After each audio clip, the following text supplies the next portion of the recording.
Alright fellas, what's up? It's your boy Dark Hill coming to you with another informative video. Guys, today we're talking about speed control sensors and cruise control malworking, speedometer not working, possibly what the fix is. I'm going to show you guys what my problem was.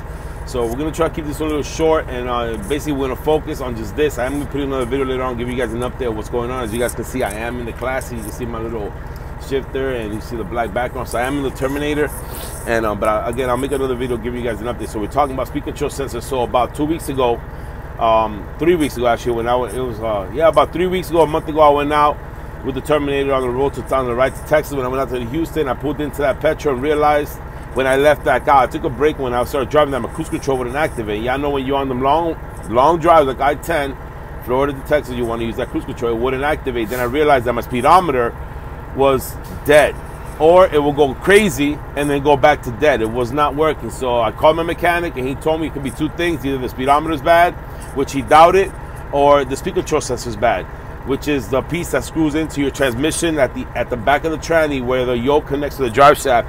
There's this thing underneath. I don't know the name of that thing, but there's this thing that spins and it has like teeth. And the way a speed sensor works is that it goes, it screws into a hole, and the tip of it is a sensor, it's some magnetic wave sensor or something. And as this steel, thing turns that has gaps between the teeth, it measures the gaps, and that's how it works. I'm not sure exactly, but that's how it works. So he told me to check that out, and that's what I did. So I went ahead. I was real busy, so I drove around for like another week after that, and with no cruise control, and it sucks. And again, speedometer is not the issue because I could just use my GPS. My RPM is working fine. It's just that I don't have cruise control. So I did go to Freightliner, and I should have took the part out and gone to a Freightliner with it, but I just was so busy, and I saw how easy it was to do because there's a guy on video showing how to do it. So I just said, fuck it. I went to Freightliner dealer, gave him the VIN number, and they gave me a part, and I left. And just realized a couple of days ago in the truck that I thought they had gave me the wrong part. So what happened was all the videos that I seen on YouTube, all the videos I seen, because I would type in Freightliner Classic, and all that pops up is like, there's one video that says Freightliner speed control sensor, but they don't say what truck. So I'm making this video for those of you guys that got a Freightliner Classic. Mine's the 95. I'm pretty sure it goes the same, for all these old Freightliner Classics. Mine's the 95 Classic XL. So that's that's the truck that I have, so you guys will know, and I'm gonna put it in the title. You know what I'm saying? So so they gave me this one, and the one I've been seeing on the videos look like this right here. All right, so that's what I've been seeing. It's just a screw that screws into a thing with a nut to lock it in, and then just two wires, like a green and a white, and a plug, a connector. So I go to the Freightliner dealer. I just purchased the part. I purchased it, and it was about $56 for it. It comes in plastic now, so I just leave, whatever. I go out, I leave, and I noticed a couple of days ago that mine had 4 wires. It had a green and a white with a connector, and a black and a red with a connector. So now I have 2 connectors, 4 wires. I haven't seen none of those on YouTube. So now I'm like, fuck. I call the dealer. I asked him, hey, you sure you guys give me the right part? Because I got 2 connectors, 4 wires, and all the videos I see on even full of 13 speeds. Because the videos I've been watching was a Freightliner, doesn't say what truck, and then a KW with a 13-speed tranny. So the guy tells me, according to your VIN number, that's what pops up. But there is a two-way one. There is a two-way one, which is the one with just the green and the white, one connector. He goes, the best way for you to tell is to go underneath your truck. So the one that they actually sold me was this part right here. All right, so that's the one. When I saw the bag and I saw that, I said, oh shit, this has 4 wires. So they told me, according to my VIN number, that is the one that my truck calls for. And my truck does come from factory with an Ian Fuller 13 speed. So what he told me was, don't open the pack, go underneath the truck. You should be able to see it. It's right there. There's usually a spot on the top or on the side. You should be able to see if it has 4 wires or 2 wires. If you see it only has 2 wires, don't open that pack. You can return it, and you can, just come get the other one, which they had in stock. Had I known that, if I would have noticed in the Freightliner dealer that it had 4 wires, because again, the correct thing to do was to look first and then go to the dealer, but again, I was busy. I didn't know there was different kinds. So even on Rainey's, you go on Rainey's, and that's the one they sell. So had I known that at the time, or spotted it at the moment, even since he's telling me that's my VIN number, I would have bought both of them. Because the single connector one with the green and white wire only is only $42, okay? The 4 wire was $56 at the Freightliner dealer, at least where I get it, at my Freightliner in Orlando.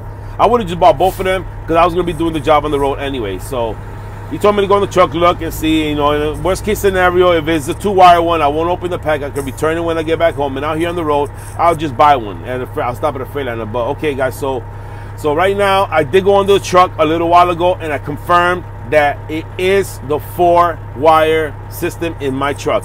Now, the guy, the dealer, what he's telling me is that one of them controls the RPM, one of them controls the speedometer, okay? So that's what he's telling me. So what we're gonna do right now is that we're gonna go ahead and get under the truck. I'm gonna try to take the phone with me. I'm gonna try to record the best as I can, because the video that I saw, the guy was a skinny dude and he was on one of those mechanic things and he was just sliding under that truck. But you know, your boy Darkel is a big dude, so I don't know if I'm even fit on that motherfucker. But I'm gonna try. You know, I got the danger suit on. Y'all can see I got the danger suit on. Shit's about to pop off. We're gonna get down there. I'm gonna take the phone with me. I'm gonna do the best I can to record it and, you know, show you guys what's going on. So let's go down to the truck and let's see if we can get this in. I'll be right back. All right, fellas, we're under the truck. You can see right there is the sensor. I don't have nowhere to slide my card under to do that trick, but it's all good. I'll just push it in there and I'll pull it back. But you can see I have 4 wires and my connectors are right up there somewhere, which I should be able to get to them. They're actually right here. You see them right here? Let me see them right around here. So I'll just get to them. But I'm very uncomfortable down here. I'm gonna try to set the phone somewhere and see if I can record this. All right, let's see what I can do. Give me a second, I'll be right back. All right, fellas, as you can see, the sensor is right here. And it was actually pretty easy. I just needed an adjustable wrench and it came loose real easy. Now I am gonna have to unplug the connector from up there because it's not gonna allow me to turn, because whoever did this put some kind of glue right here, which is pretty smart to keep the nut from backing out once he locked it in place. So what I'm gonna do is that I'm probably gonna do the same thing. Once I get it in there, I'll probably put some silicone, that I do have some, to lock it in place. But I first have to go ahead and just disconnect the wires from up here, which, like I said, the wires are up here somewhere. They're right here. You know what I'm saying? The connectors are right up here.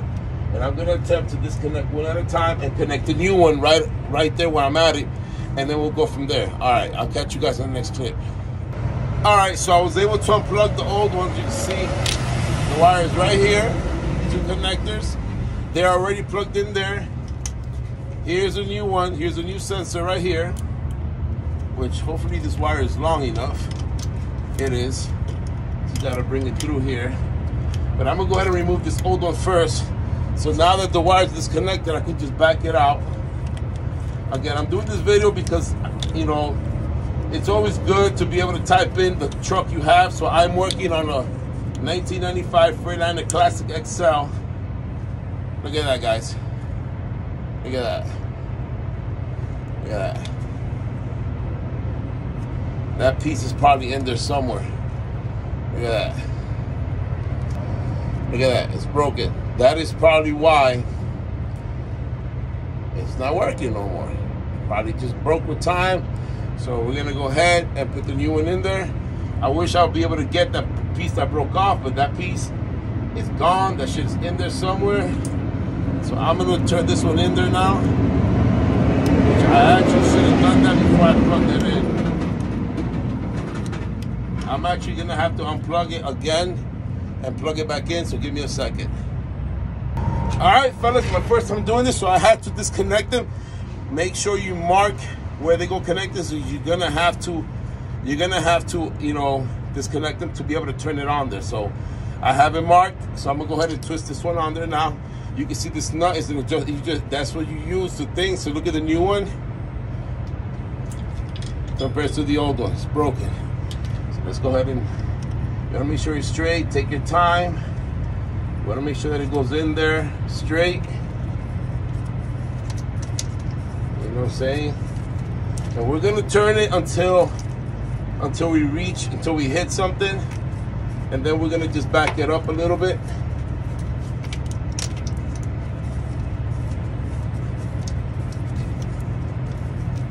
I'm literally gonna just turn it until I hit something, and then there, I just hit it. So I'm gonna back it up now. Right there I'm hitting. I'm gonna back it up just a couple of turns like that. Then I'm gonna bring this nut down and I'm gonna lock it in place right there. Let me double check myself. I'm gonna go ahead and push it down all the way down again. That's at the end right there. That's at the end. So I'm gonna back it out one whole turn. Like that, and I'm gonna lock it in place with this. Then you wanna get your adjustable wrench and just tying this nut down. You just wanna lock it in place right there. And that's it, fellas. That's all it is. Let me just make sure this is tight. It is plastic, so you don't want to over tighten it. That shouldn't go nowhere. This nut should now back out. Now I'm gonna go ahead and reconnect my ends, and I should be ready to roll. And then we'll check to see the speedometer, and we'll see if it's working. So let me go ahead and connect this, get back in the truck, and I'll get back to you guys. All right, fellas, it is done. So your boy Darkel, as you guys saw earlier in the video, it was the speed control sensor. I showed it to you guys in the other clips, and I actually have it right here. So look at it right here. I'm gonna show it to you guys now that I'm in the truck. Look at the little wires, just, you know, it was broken. Now it's supposed to have some kind of magnetic thing in there. Now that piece, it's in there somewhere. It's probably under the in the bottom of the case cover somewhere. The video I saw, the guy had a KW where it had like a slit where you can see where the sensor was on that thing that spins, and he was able to slide a card in between to like know, because you know you can't go all the way down to touch it. You're gonna go all the way down, and you know that it hits. You have to back it off because you don't want it touching that thing that spins. Once you touch that thing that spins, you want to back it off at least 1 or 2 turns. He was sticking a business card between it and backing it off about a 1.5 turn because you want it to read, not to get broken off. So that's the thing. So in my case, I don't have that option. It's just a hole and it's sealed. So the little tip that broke off is down in the bottom somewhere, obviously. But I did put the new one in. I screwed it in like you guys saw in the video all the way to the bottom, and I backed it off maybe 1 or 2 turns, and I locked it in place. I didn't put the silicone on there. Like this guy had put some silicone on there to lock it up, which is pretty smart. I probably will do that in the future, but I don't want to do it right now because I want to make sure that everything's working good, and in case I got to remove it or whatever. But these other connectors, there's still epoxy on them. Look at all the epoxy on them when I was doing my flow. It was dripping through the thing. So I did notice that this one, the green and white, the white wire on the wire coming from the ECM was spliced. And it's possible that maybe that wire was not connected, but I don't think so, because seeing this damage like this tells me that this was my problem right here. So that's just what it is. So, you know, we're just going to go ahead and hope that this fixes the problem. I do got the truck on right now, and if I hit my gas, my RPMs are working, the cruise control is working here. I mean, it's always worked. It just wouldn't read when I drive. Now we're gonna find out if it's fixed when I start driving and my speedometer starts to move. Then I'll know, and I'll let you guys know on the second video after this. But guys, I hope you guys enjoy the video. I don't want to keep it too long. So if you guys got a 1995 or 99 Freightliner Classic, I don't want to go into 2000s and up, because once the new millennium comes, things start to change. But I know for 95 to 99, pretty much it's gonna be same shit. So Freightliner Classic XL, that's what I have, 1995. This is the one you're gonna need if you have a 13-speed tranny. It's gonna be the 4-wire. Now I don't know if it has to do because it's on a 10 or a 13, but I did need a 4-wire one, so that's what it is. I did have the right one, and it is installed, as you guys saw in the video. It wasn't that hard. These are things you can do yourself. You can save money. Listen, if you're gonna be an owner-operator in this game, you gotta be able to get dirty. And I get it. Some people just don't have the skills, and never really, in their life experiences, never really mess with that. But let me tell you, if you're gonna get into if you're gonna get into a trucking business, especially being an owner operator, you know, working with older equipment like this, it's good to have some knowledge. You know, because this part cost me $56. A mechanic shop would easily charged me $200 or more to do this job. So I just did it myself, and it literally took me a couple of minutes. So that's what it is, fellas. Hopefully my video was helpful. If you like it, thumbs up. If not, thumbs down. It's all good. It's all love. It's your boy Darkel coming to the rig with an informative video. I'll catch you guys in the next one. Peace. I'll give you guys an update on how's it going.